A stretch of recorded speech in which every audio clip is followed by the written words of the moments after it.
Hello Virgo, Sun, Moon, Rising, and Venus signs. Kamusta kayo? Sana po nasa mabuti kayong kalagayan. Welcome back po sa Star Tarot. Kung bago kayo rito, welcome din po kayo. Please subscribe, like, share my videos, and leave me a comment kung nakaresonate kayo. So Virgo, opportunities. Wow, an important offer will be made. Be prepared and dress to impress. Ayan. So baka meron ditong job interview kayo na attendan and you will be offered a job. You will be offered an opportunity dito na po pwedeng hindi ninyo mahihindian. No? Kaya napakaganda. So we have achievement. Enjoy the limelight. You've earned it. Although on the family front, someone's health could cause some secret worries and sleepless nights. Ayan. So, pwede, no, na matagumpay ka sa trabaho or magtatagumpay ka.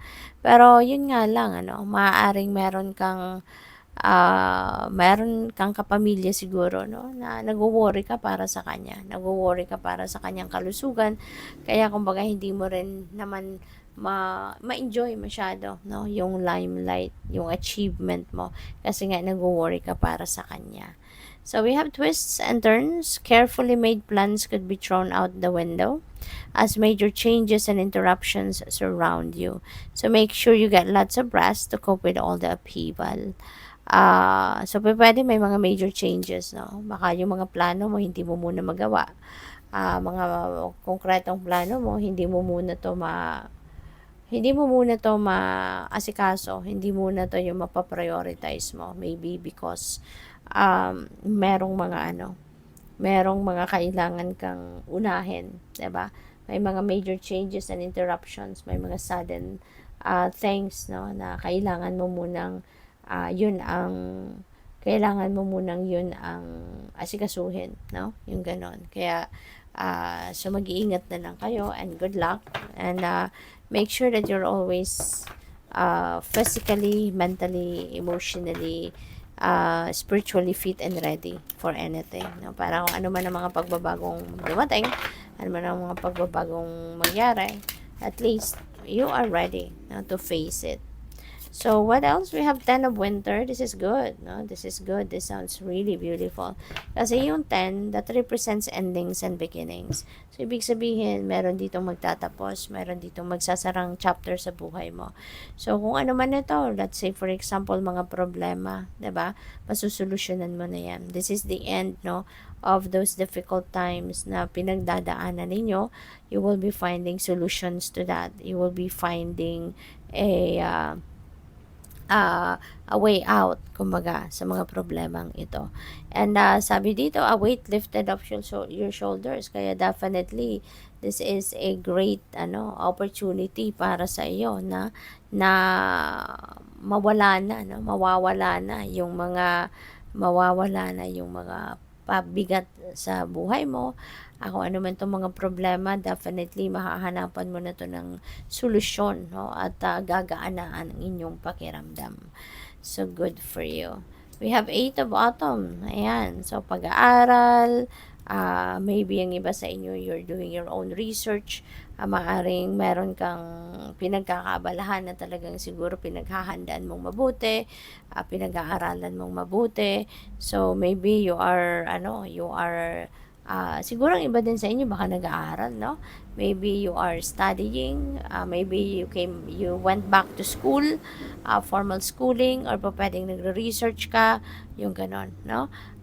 For some of you, po pwede rin na baka kayo kung kunyari nagtatrabaho talaga kayo sa opisina or naka-empleyo kayo, po pwedeng ikaw ay ipapadala sa mga seminar, po pwedeng ikaw ay magta-travel at pupunta ka sa mga convention, mga training workshops, or kung nag-aaral ka pa, baka ngayon internship mo na or yung mag-OJT ba, no? Yung parang ganon, apprenticeship, yung may mga ganon. So, it's all about mastering your craft. It's siguro now is yung focus mo ngayon is galingan mo, no? Magiging focus mo ngayon is yung gagalingan mo yung mga ginagawa mo, no? Lalo na related sa trabaho mo, related sa career mo. So mas paiigtingin mo ngayon, kumbaga, no, yung mo, kaalaman, mas lalo mo pang dadagdagan, no, yung inyong kaalaman, yung gano'n. So, we also have King of Spring, and so this is really beautiful kasi this signifies windfall of money. Maaaring magkakaroon ka dito ng perang paparating, and that could be coming from business, that could be coming from anything, no? We don't know kung saan to manggagaling. If this message resonates with you, then kayo lang yung tanging nakakaalam, no? Pag dumating ng pagkakataong ito, kayo nakakaalam kung saan to manggagaling. But yeah, this is really a beautiful energy pagdating sa pera kasi meron dadating na hindi mo inaasahan, no? Pwede rin ang iba sa inyo dito, you have a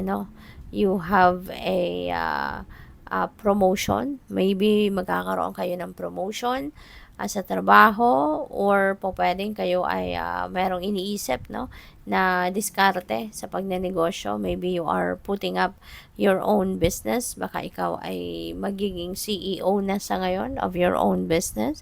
So this is really beautiful.